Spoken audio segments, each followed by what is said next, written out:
आकाशवाणी भोपाल से प्रस्तुत हैं प्रादेशिक समाचार।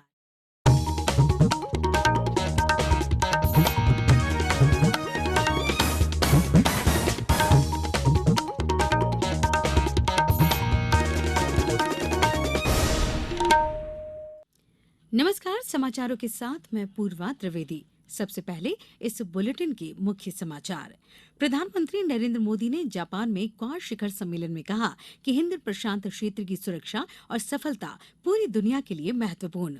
खेती का पूरा रिकॉर्ड डिजिटल करने भारत सरकार जल्द ही ला रही है डिजिटल एग्रीकल्चर योजना, कहा केंद्रीय कृषि मंत्री नरेंद्र सिंह तोमर ने। मुख्यमंत्री तीर्थ दर्शन योजना के तहत कल राज्य के 32 वृद्धजनों को मुख्यमंत्री शिवराज सिंह चौहान हरी झंडी दिखाकर प्लेन से करेंगे रवाना। और केंद्र सरकार की स्वास्थ्य सेवा योजना के लाभार्थियों को भोपाल सहित 6 राज्यों में एम्स में नकदी रहित उपचार की सुविधा दी जाएगी। अब समाचार विस्तार से। प्रधानमंत्री नरेंद्र मोदी ने कहा कि हिंद प्रशांत क्षेत्र की सुरक्षा और सफलता केवल इस क्षेत्र के लिए ही नहीं बल्कि पूरी दुनिया के लिए महत्वपूर्ण है।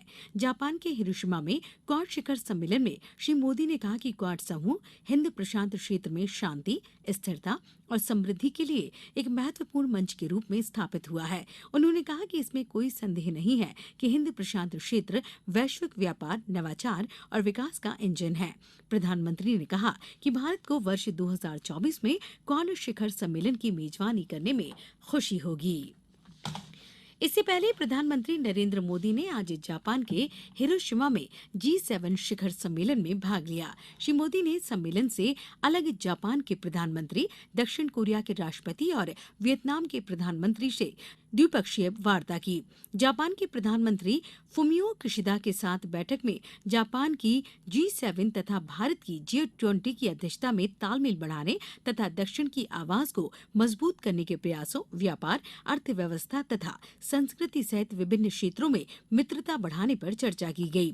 नरेंद्र मोदी ने दक्षिण कोरिया के राष्ट्रपति युन सुक यूल के साथ उपयोगी बातचीत की। उन्होंने भारत तथा दक्षिण कोरिया के बीच प्रमुख विकासात्मक क्षेत्रों के संबंध बढ़ाने और व्यापार, निवेश तथा उच्च प्रौद्योगिकी के क्षेत्र में सहयोग बढ़ाने पर भी चर्चा की। प्रधानमंत्री मोदी ने वियतनाम के प्रधानमंत्री फाम मिह चिन्ह के साथ भी मुलाकात की। दोनों नेताओं ने रक्षा, ऊर्जा, विज्ञान तथा प्रौद्योगिकी, मानव संसाधन विकास, आपूर्ति श्रृंखला और दोनों देशों के लोगों के बीच संबंध बढ़ाने पर चर्चा की। श्री मोदी ने जर्मनी के चांसलर ओल्फ शुल्ज से भी मुलाकात की।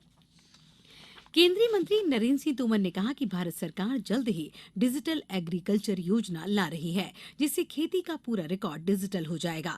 बालाघाट के 12 सिवनी क्षेत्र अंतर्गत मुरझड़ में राजा भोज कृषि महाविद्यालय में आयोजित विश्व मधुमक्खी दिवस कार्यक्रम में शामिल होने केंद्रीय कृषि मंत्री नरेंद्र सिंह तोमर ने बालाघाट पहुंचे थे। उन्होंने बताया कि सैटेलाइट के उपयोग से इस योजना के तहत खेती की पूरी जानकारी ऑनलाइन हो जाएगी, जिससे खेतों की जियो टैगिंग की जाएगी। खेती को आधार कार्ड से लिंक, बैंक से लिंक और योजनाओं से लिंक किया जाएगा। चूंकि देश में अभी खेती की पैदावार का पूरा आंकड़ा नहीं है, इस योजना से न केवल पैदावार का रिकॉर्ड होगा बल्कि राज्य अनुसार पैदावार की जानकारी भी होगी। कार्यक्रम से पूर्व बालाघाट में आयोजित प्रेस वार्ता में श्री तोमर ने कहा कि डिजिटल एग्रीकल्चर योजना से किसानों को बैंक में लोन के लिए नो डूज के लिए भटकना नहीं पड़ेगा। वहीं केंद्रीय कृषि और किसान कल्याण मंत्री नरेंद्र सिंह तोमर ने 1000 से अधिक किसान, मधुमक्खी पालक, शहद प्रसंस्करणकर्ता, उद्यमी और शहद उत्पादन से जुड़े अन्य लोगों के साथ चर्चा भी की। कार्यक्रम में कई प्रकार की शहद और मधुमक्खी पालन क्षेत्र से जुड़े उत्पादों को भी प्रदर्शित किया गया। केंद्रीय गृह और सहकारिता मंत्री अमित शाह ने कहा कि प्रधानमंत्री नरेंद्र मोदी के नेतृत्व में भाजपा सरकार देश में तटीय सुरक्षा को सर्वोच्च प्राथमिकता दे रही है। श्री अमित शाह द्वारा ओखा में तटीय पुलिस की राष्ट्रीय अकादमी के स्थायी परिसर की आधारशिला रखने के बाद एक सभा को संबोधित कर रहे थे। उन्होंने कहा कि नई अकादमी प्रतिवर्ष 3000 से अधिक सुरक्षा कर्मियों को प्रशिक्षण सुविधाएं प्रदान करेगी। श्री शाह ने कहा कि केंद्र सरकार ने सीमावर्ती क्षेत्रों के विकास और सुरक्षा कर्मियों का हित सुनिश्चित करने में कोई कसर नहीं छोड़ी है। उन्होंने कहा कि अगर सीमाएं सुरक्षित नहीं है तो देश के आंतरिक क्षेत्र में विकास की कोई गुंजाइश नहीं है। अब समाचारों में वक्त है एक छोटे से अंतराल का। ये समाचार आप आकाशवाणी भोपाल से सुन रहे हैं। हमारे समाचारों को अब आप कभी भी और कहीं भी अपनी सुविधा के अनुसार सुन सकते हैं। ये समाचार बुलेटिन यूट्यूब, ट्विटर और फेसबुक पर AIR न्यूज भोपाल पेज पर सुने जा सकते हैं। इसके अलावा आप हमारी वेबसाइट news.air.com पर या AIR न्यूज ऐप पर भी समाचार सुन सकते हैं। एक बार पुनः आपका स्वागत है। मुख्यमंत्री तीर्थ दर्शन योजना के तहत राज्य के 32 वृद्ध प्लेन से तीर्थ यात्रा करेंगे। वे भोपाल एयरपोर्ट से कल प्रयागराज के लिए रवाना होंगे। मुख्यमंत्री शिवराज सिंह चौहान उन्हें हरी झंडी दिखाकर रवाना करेंगे। इसके साथ ही प्लेन से बुजुर्गों को तीर्थ यात्रा कराने वाला मध्य प्रदेश पहला राज्य बन जाएगा। भोपाल के बाद जुलाई तक प्रदेश के 25 जिलों के बुजुर्गों को प्रयागराज, शिरडी, मथुरा, वृंदावन और गंगा सागर की प्लेन से तीर्थ यात्रा कराई जाएगी। भोपाल से रविवार सुबह 9:45 बजे पहली यात्रा रवाना होगी। कल 24 पुरुष और 8 महिला बुजुर्गों को रवाना किया जाएगा। उनके साथ एक अनुरक्षक भी रहेगा। तीर्थयात्रियों की मदद के लिए भोपाल एयरपोर्ट पर एक काउंटर भी बनाया गया है। तीर्थयात्री प्रयागराज में दर्शन कर सोमवार शाम तक वापस भोपाल लौट आएंगे। केंद्र सरकार की स्वास्थ्य सेवा योजना के लाभार्थियों को भोपाल, भुवनेश्वर, पटना, जोधपुर, रायपुर और ऋषिकेश के एम्स में नकदी रहित उपचार की सुविधा उपलब्ध होगी। केंद्रीय स्वास्थ्य मंत्रालय ने कहा कि नई दिल्ली में आज इन 6 संस्थानों और केंद्र सरकार स्वास्थ्य सेवा योजना के बीच एक समझौते पर हस्ताक्षर किए गए। मंत्रालय ने कहा कि इससे सेवानिवृत्त केंद्रीय कर्मचारियों को लाभ होगा। लाभार्थियों को पहले भुगतान करने और प्रतिपूर्ति का दावा करने की परेशानी के बिना इन संस्थानों में उपलब्ध अत्याधुनिक उपचार सुविधाओं का लाभ मिलेगा। इस पहल से समय की बचत होगी, कागजी कार्रवाई और व्यक्तिगत दावों के निपटान में भी देरी में कमी आएगी। केंद्रीय स्वास्थ्य सचिव राजेश भूषण ने कहा कि सरकार केंद्रीय स्वास्थ्य सेवा योजना के अंतर्गत अस्पतालों की संख्या बढ़ाने का काम भी कर रही है। सहकारिता मंत्री डॉक्टर अरविंद सिंह भदौरिया ने महासंघ की मांगों का विधि सम्मत ढंग से निराकरण किए जाने का आश्वासन मिलने पर मध्य प्रदेश सहकारिता समिति कर्मचारी महासंघ ने आज कलमबंद आंदोलन को स्थगित कर दिया है। महासंघ ने जारी लिखित बयान में स्पष्ट किया कि आंदोलन किसानों के हित में स्थगित करने का निर्णय लिया गया है। महासंघ ने कहा कि शासन उनकी मांगों का समय सीमा में निराकरण करेगा।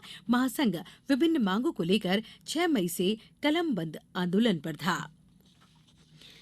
प्रदेश में भीषण गर्मी का दौर जारी है। अगले 48 घंटों के दौरान ग्वालियर, रतलाम, गुना, छतरपुर, सागर और टीकमगढ़ में हीट वेव यानी गर्म हवाएं चलने का अनुमान है। वहीं भोपाल, इंदौर, जबलपुर, उज्जैन समेत कई स्थानों पर गर्मी का असर बढ़ेगा। मौसम विभाग के अनुसार 25 मई से शुरू हो रहे नौतपा में बारिश होने की संभावना जताई है। लोकल सिस्टम एक्टिव होने से भोपाल और उसके आसपास के क्षेत्रों में बादल छाने और बूंदाबांदी की संभावना है। प्रदेश में पिछले एक हफ्ते से मौसम बदला हुआ है। अब कुछ समाचार संक्षेप में। मुख्यमंत्री शिवराज सिंह चौहान ने आज अपने निवास पर प्रदेश के स्व सहायता समूह के संकुल संगठनों की सदस्यों के साथ परिचर्चा कर हर संभव सहायता का आश्वासन दिया। छिंदवाड़ा के शासकीय हाई स्कूल चरगांव में समर कैंप में योगा, प्राणायाम, कैरम, क्रिकेट, वॉलीबॉल, बास्केटबॉल, रस्सी कूद, बैडमिंटन, गायन, वादन आदि का प्रतिदिन आयोजन किया जा रहा है। शिवपुरी जिले के अमोला क्रेशर गांव पर आज जिला पंचायत के सीईओ मुख्यमंत्री जन सेवा अभियान के द्वितीय चरण शिविर का निरीक्षण कर निर्देश दिए कि शिविर में आने वाले हर ग्रामीण की समस्या का निराकरण किया जाए और हितग्राहियों को लाभ का वितरण किया जाए। अशोकनगर जिले में आयुष मेले आयोजित किए जा रहे हैं, जिसमें आयुर्वेद का प्रचार किया जा रहा है तथा ऑनलाइन कंसल्टेशन के लिए telemedicine app Ayush cure app के बारे में भी जानकारी दी जा रही है। गुना जिले के कुंभराज में ब्लॉक स्तरीय निःशुल्क आयुष मेले में 685 रोगियों ने निःशुल्क चिकित्सा परामर्श एवं औषधि वितरण का लाभ लिया और धार जिले में मुख्यमंत्री लाडली बहना योजना में 3,82,422 लाडली बहना द्वारा पंजीयन किया गया। आज इस बुलेटिन में बस इतना ही। अनुमति दीजिए। नमस्कार।